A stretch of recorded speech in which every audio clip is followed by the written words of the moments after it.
I paddle down the River Rhine in the Netherlands, in my canoe, in search of unknown waterways and streams, from the German border to the North Sea. From the water, I am able to experience the current new lowland river area, with an original vision on water safety and rewilding nature, a landscape of river dunes, floodplain forests and swamps.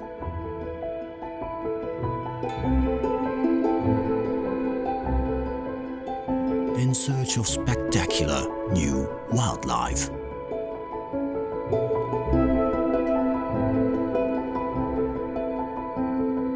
Sail along on my journey through a unique new land, on my way to the sea.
It's a full moon, and it's freezing. I'm sailing through a thin layer of ice.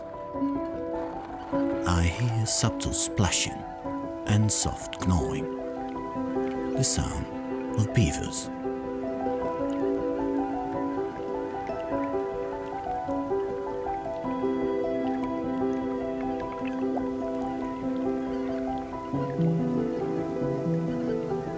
Just before winter, the beaver family is very active.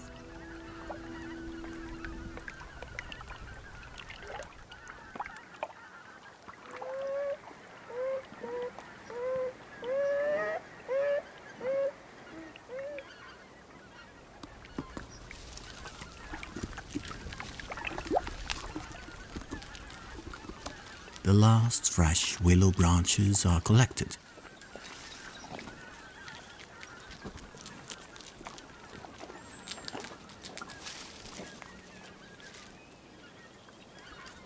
Not easy for a rodent weighing almost 30 kilograms. The willow branches serve as supplemental food reserves during harsh winter months.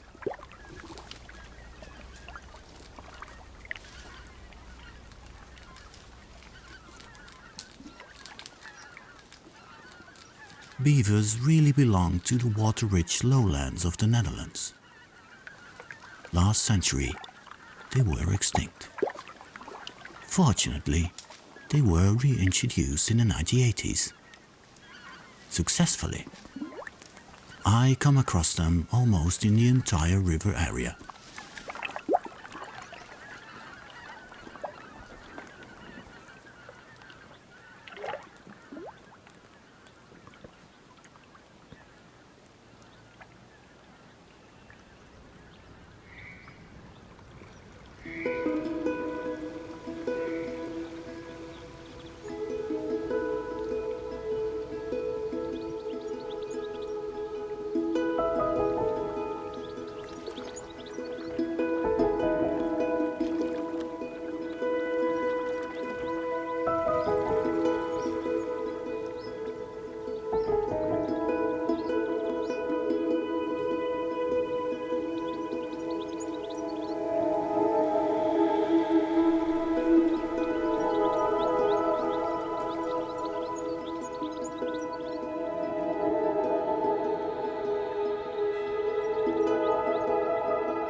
I paddle down the former course of the Rhine in the Rheinstrangen, an old Rhine nature reserve.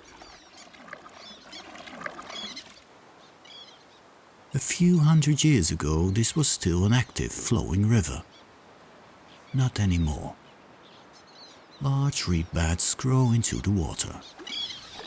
A bird concept echoes from the reeds.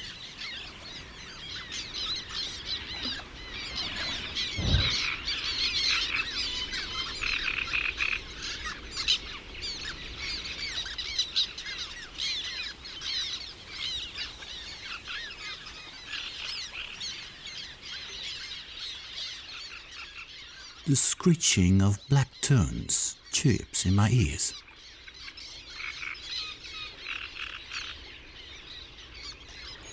They have just returned from their trip from West Africa.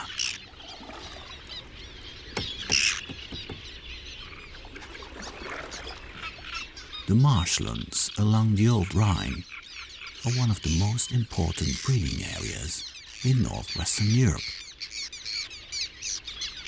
They prefer to breed on specially man-made nest rafts. In the past, they nested on floating mats of aquatic plants. But the black terns are doing well. Hundreds of pairs of black terns are now breeding here. The male lands with his female on a nest. It's time to mate. The start of the breeding season.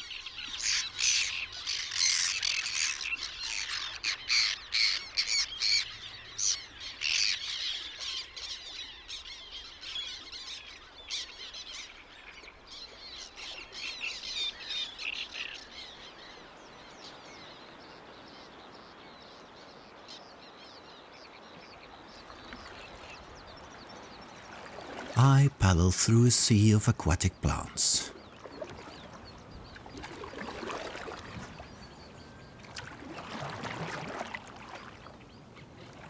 In the distance I hear loud and clear the great reed warbler.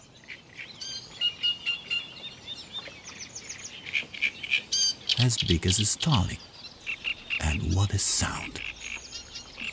This is one of the few places in the Netherlands where this bird still occurs.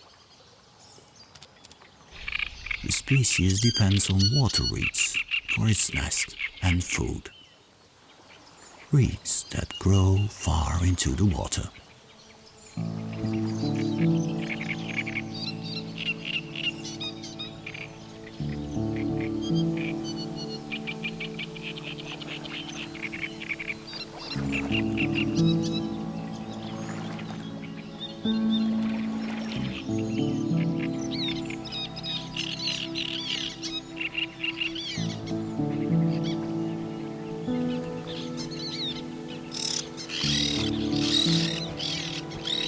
The black terns have chicks in mid-June.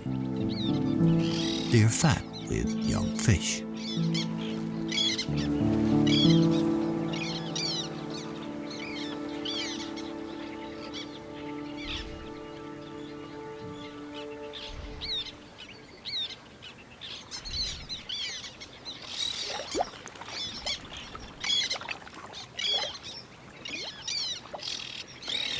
But black terns also eat insects. A large dragonfly makes a welcome change to the menu.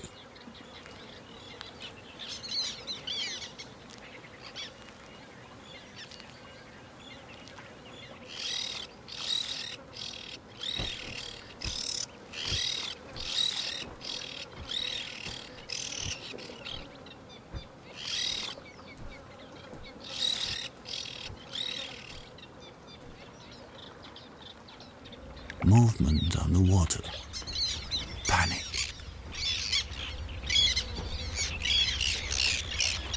The colony is now working well together. Danger looms below the water level.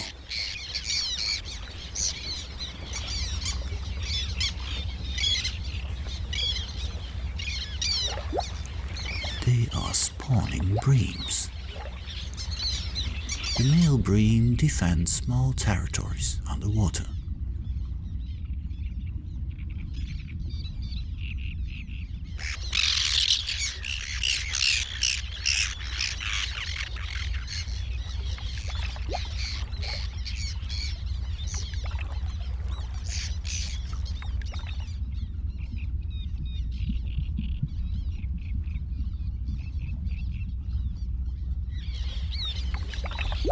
They press against the females to stimulate the deposition of eggs.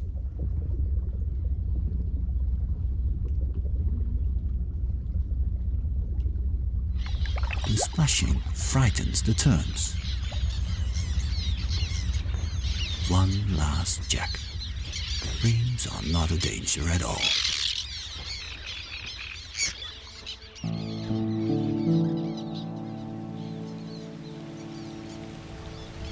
The weather is going to change. Cool weather appears with strong showers.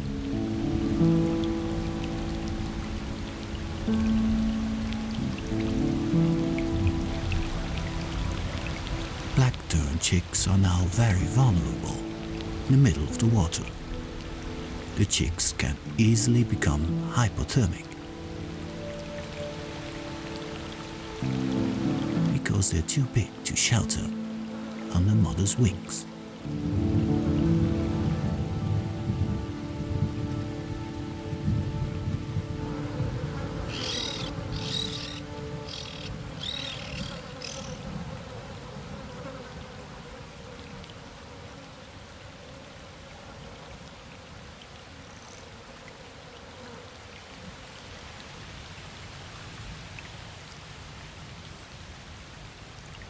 Fortunately for the terns, the weather conditions improve.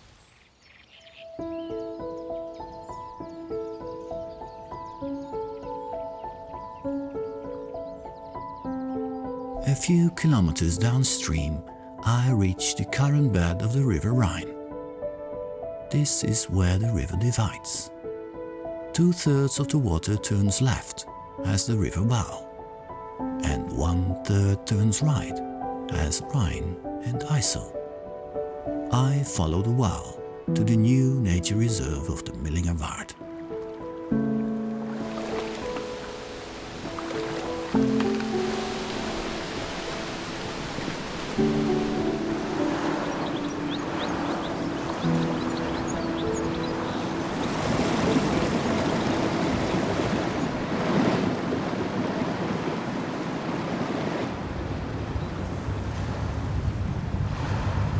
In winter, the river has become a swirling mass of water. Due to rain and melting water, the water level has risen to above 13 meters above sea level. It is a strange sensation. I'm paddling through a forest among the tree canopy. The river floodplains have been flooded now. Food is floating on the surface.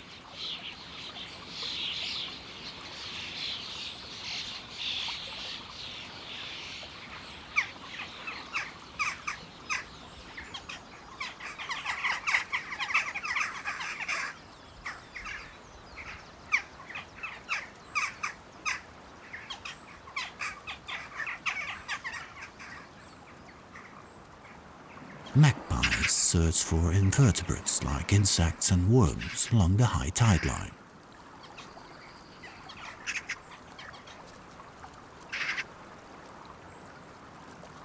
A mole also seeks higher grounds. An unusual appearance for the magpies.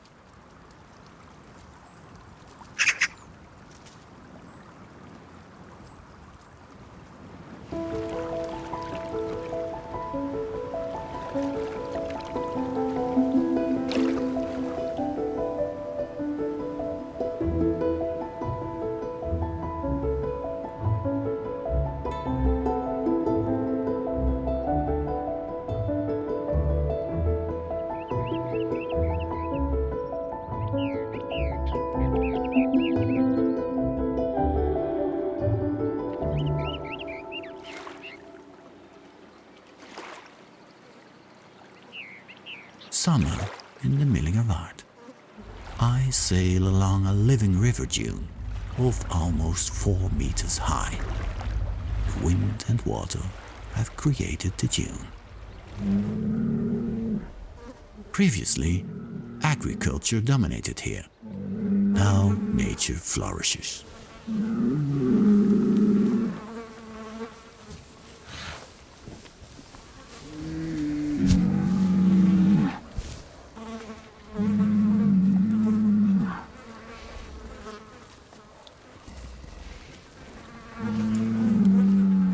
Galloway cattle and Coney horses relax on the river beach.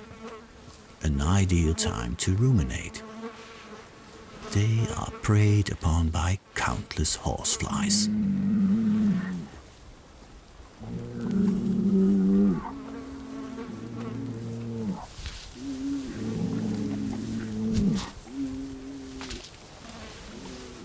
A long tail does a good service now.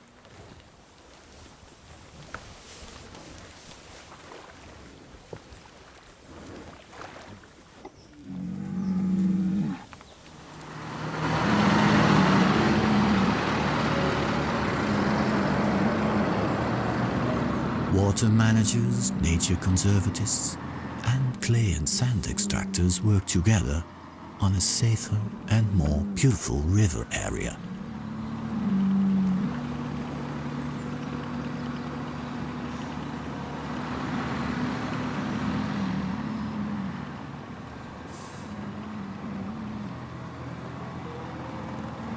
A new bypass of the river is being constructed to be able to store water during high water levels.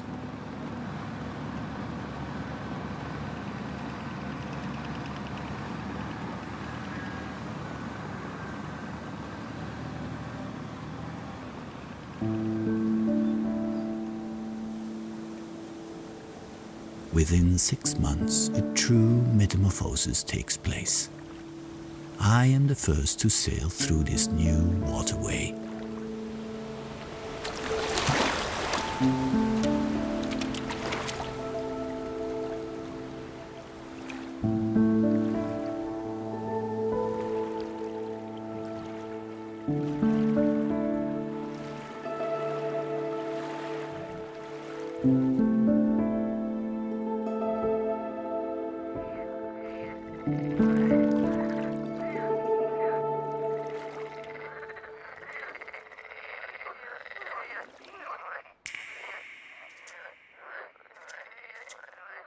It was a cold summer night. The meadow damselflies have become dewy. The males are metallic blue, with striking dark wing bands. The females are dressed in copper green.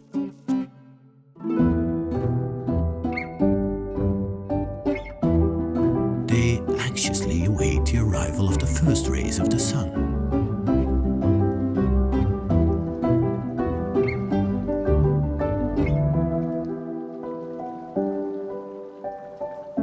Once warmed up, the males start their impressive dance.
does a spectacular trick.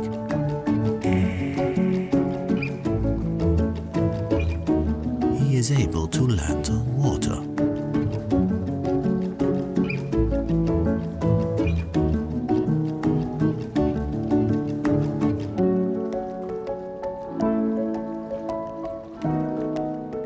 The female becomes interested.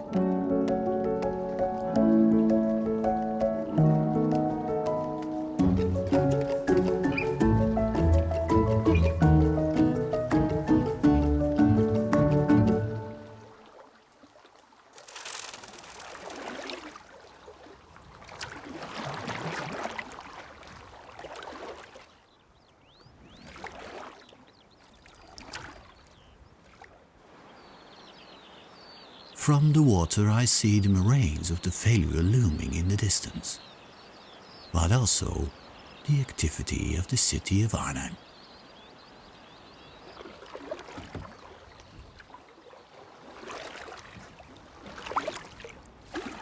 Arnhem and the river are linked in past and present. Near the center, I imagine myself in a green jungle. Rivers are the green veins that cut through urban areas. There is a depressed atmosphere on the water.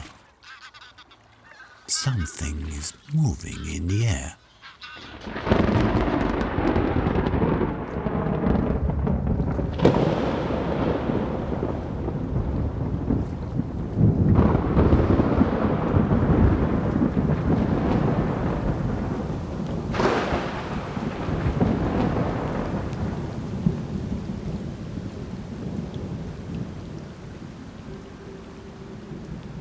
White flies suddenly appear in the twilight. They are burrowing mayflies.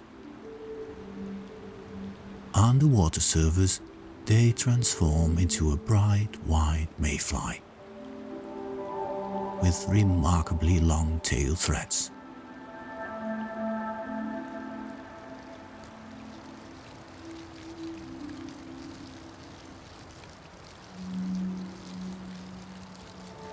Males and females gather in large swarms.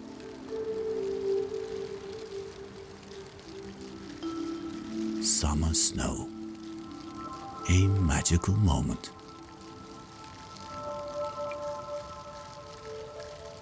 Thanks to the many river projects, the river water is clean and full of oxygen again. That's why this unique phenomenon can be seen again along the major rivers.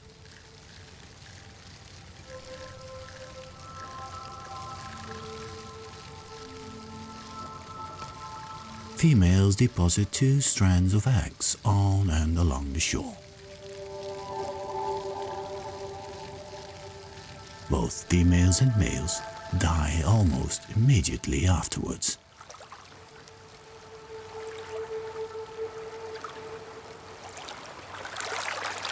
The river water takes the eggs into the depths, in anticipation of a new generation.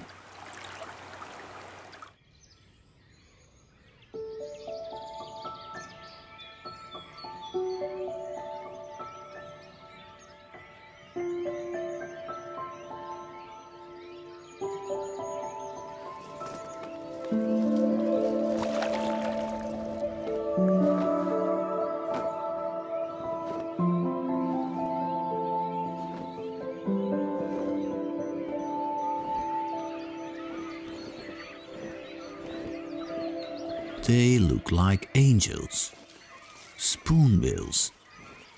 The rest of the season they are timid birds, but now they are exuberant.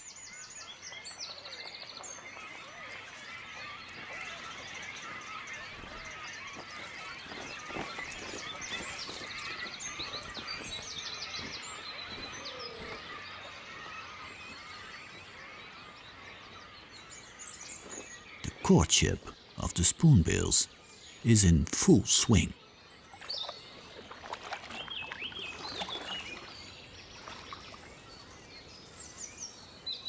Who would have thought that spoonbills in the river area. In the 1990s, a colony started in the nature reserve the Blue Room near Rhenen.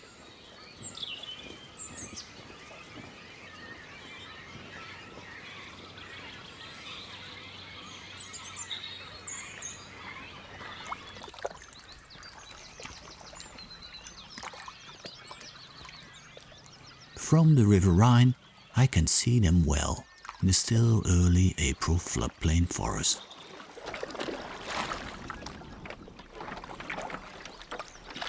An impressive sight from the water, the Grebbeberg, a moraine relic fortress from the Ice Age, pushed up by the southernmost foothills of a glacier over 200,000 years ago.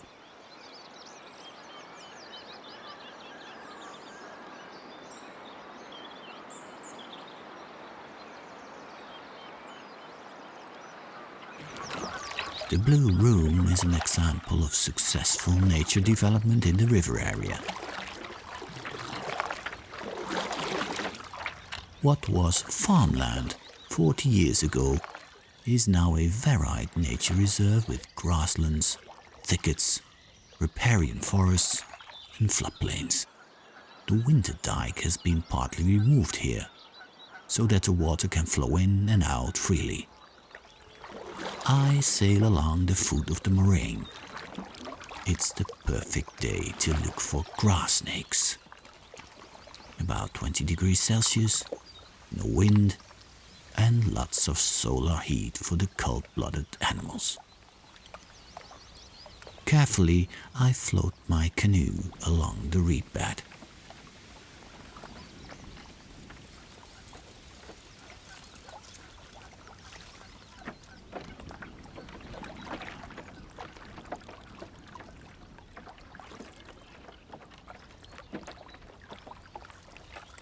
There's one there. A female. I estimate her to be 1 meter long and wrist thick.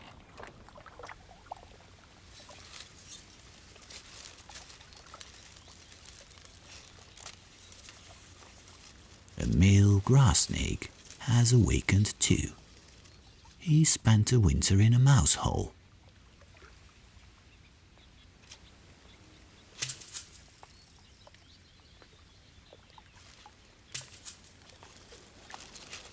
When the snake has warmed up enough, it goes hunting.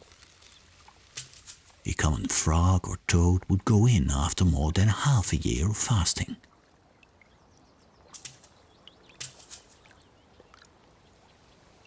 He tastes the air with his tongue.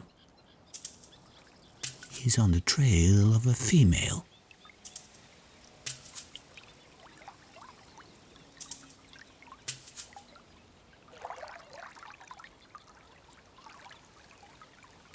But he's too late.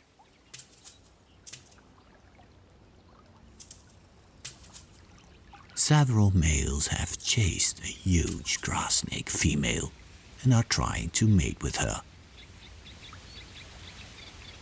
She is much larger than the males.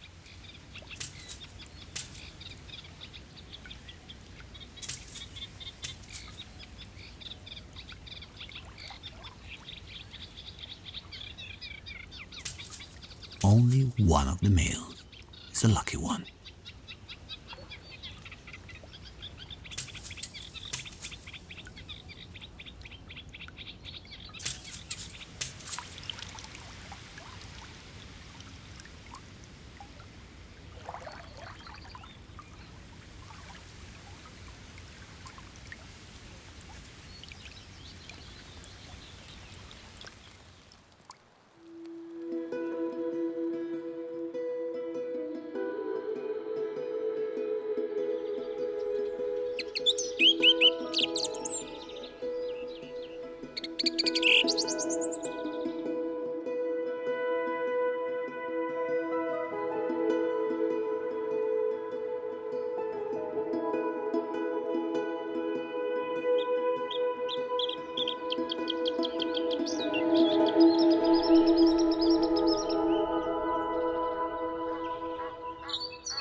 I paddle from the lower Rhine into the Amerongse Bovenpolder through a new river bypass.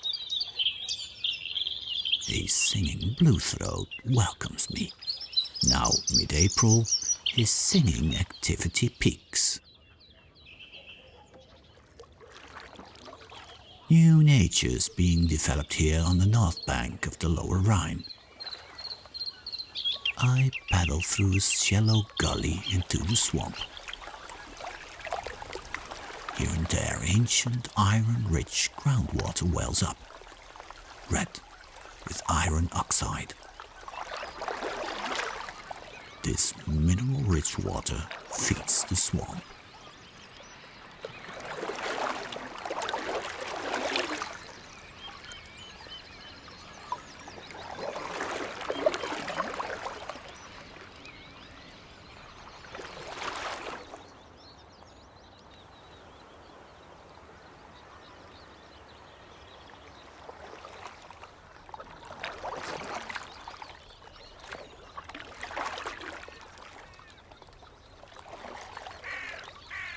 Then suddenly, shadows on the water.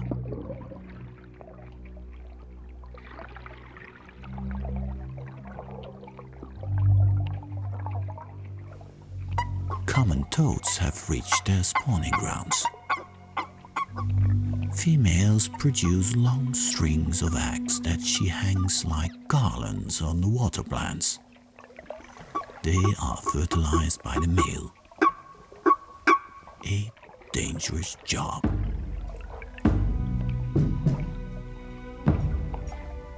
Frustrated, unpaired males wait for every movement in the water.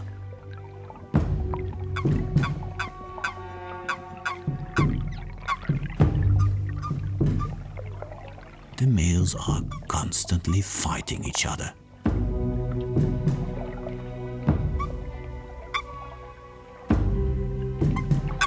Once every few minutes, the toad pair has to go up to breathe. A tough job for the female, who is chained to her eggs and her partner.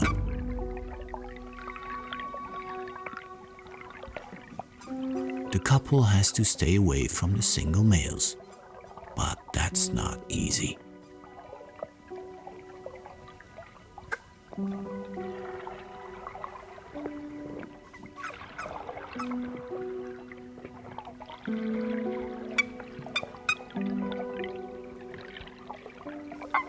They attack as soon as they spot the pair.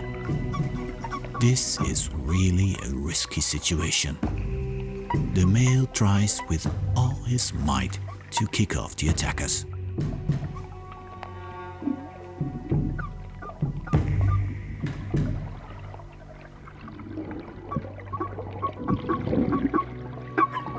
More and more bachelors are trying to conquer the female.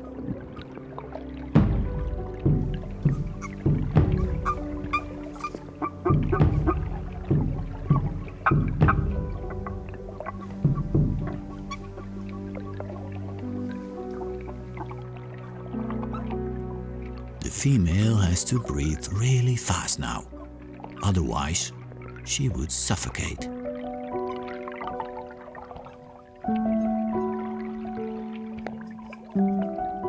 She takes a deep breath just in time.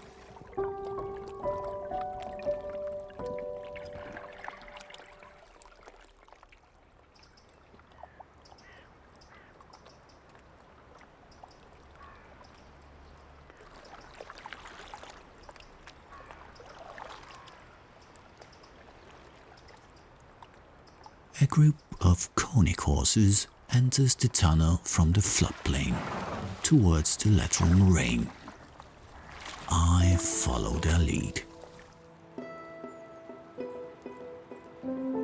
The sun is making frantic attempts to break through.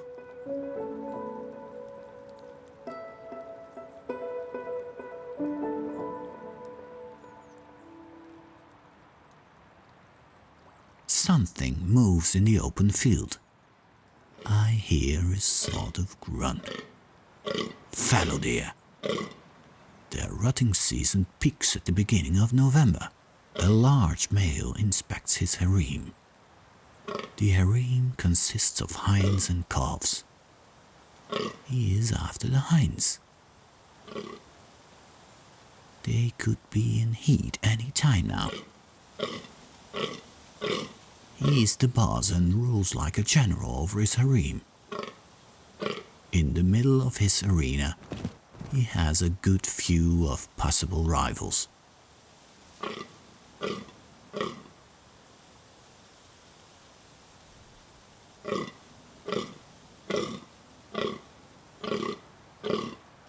They watch him anxiously.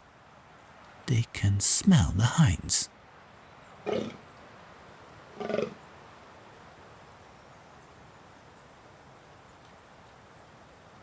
As soon as the general has left his arena, other fallow deer see their chance.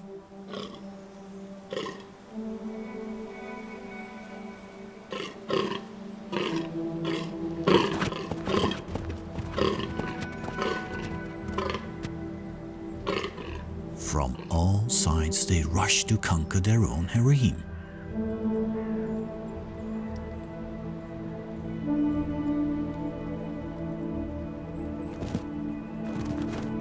One moment of carelessness can cost the general his good position.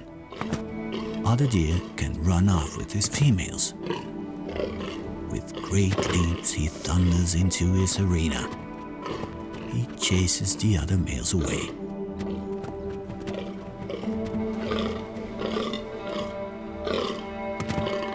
Even the hinds now know for sure he is the strongest.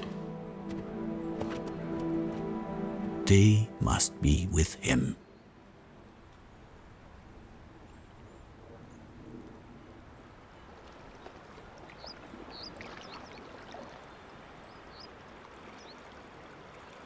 Further downstream in late May, I paddle through a completely different landscape. The river flows through an open landscape. I sail past the former island, in the middle of the Rhine.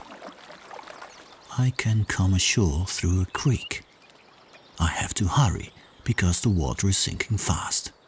Here, in the middle of the Netherlands, the tidal system is noticeable.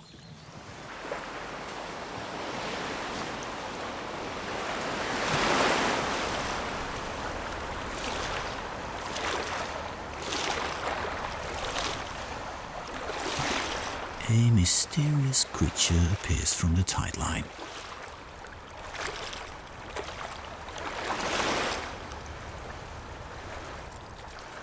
It's a dragonfly larvae.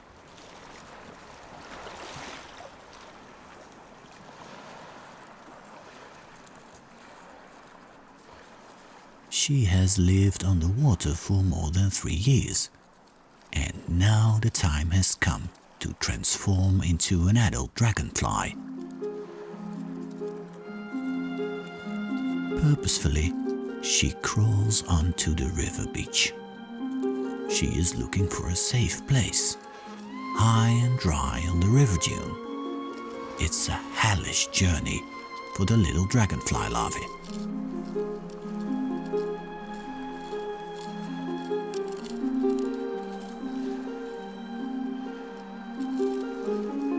Then the miracle of metamorphosis begins.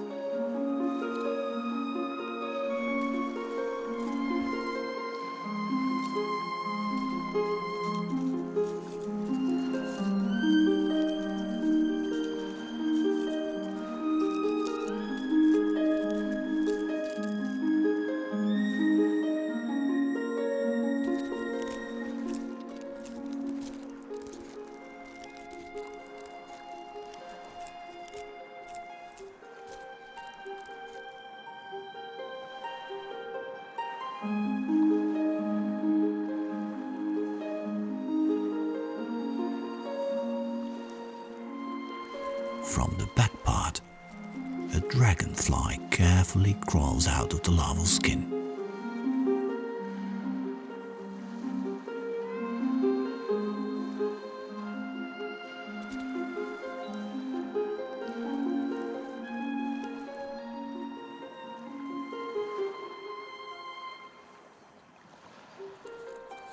The wings need to harden before she can use them.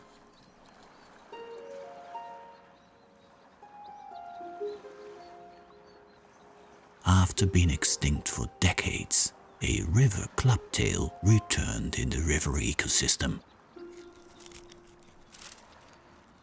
A clear example of nature's resilience.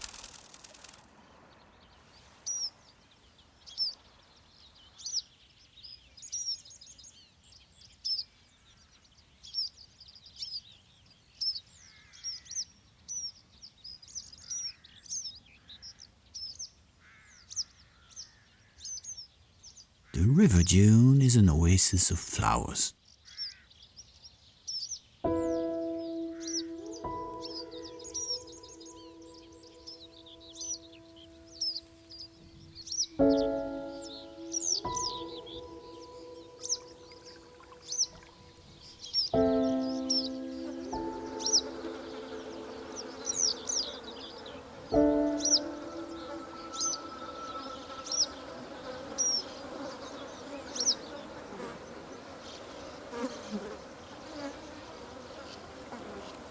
Nearby, in a steep wall carved out by the river, a colony of sand martins live.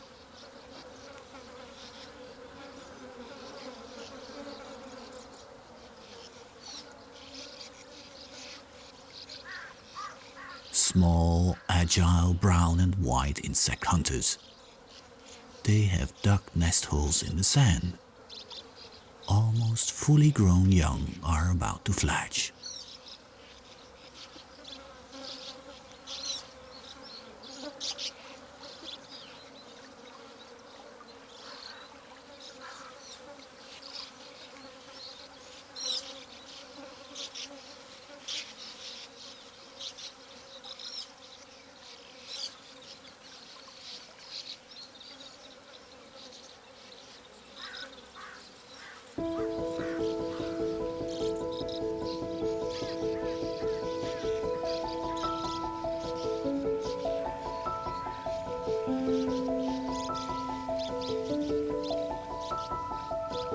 The insect-rich river dune is a snack bar for the swallows.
Purple herons. Rarely beautiful birds. Brown, red, almost purple they are now, with golden yellow necks. Migratory birds. Every spring they fly from Africa to the Netherlands and back again in autumn.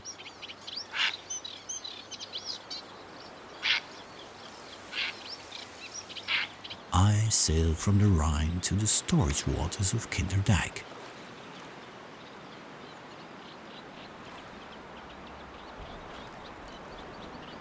Ever-larging reed beds appear here in the downstream part of the River Rhine area.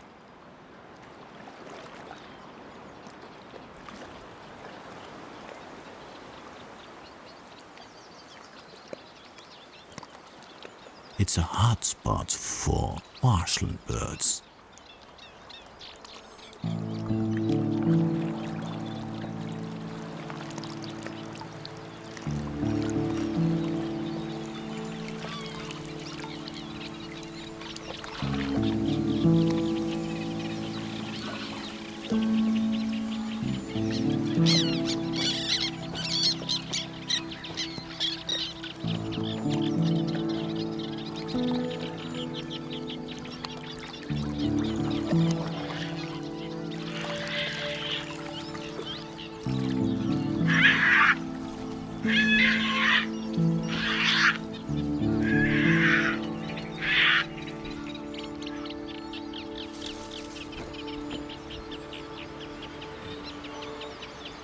A purple heron male prepares to land.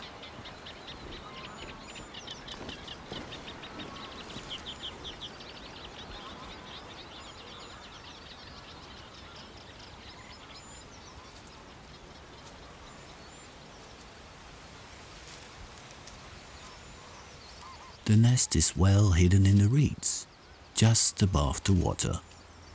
He approaches very carefully. The pair has very young chicks. Changing of the guard.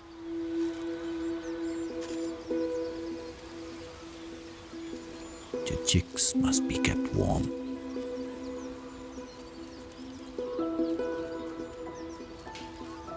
Here, the bird population is under pressure. The area of reed marshland shrinks. Water drainage has traditionally been crucial here for both humans and animals. In the past, the windmills drained the polders. Now pumping stations do the job. Because of climate change, there are increasingly large differences in water level between the storage waters of the reed marshland and the main riverbed. As a result of this, a lot of water has to be drained in a short time, and valuable reed marshland is washed away.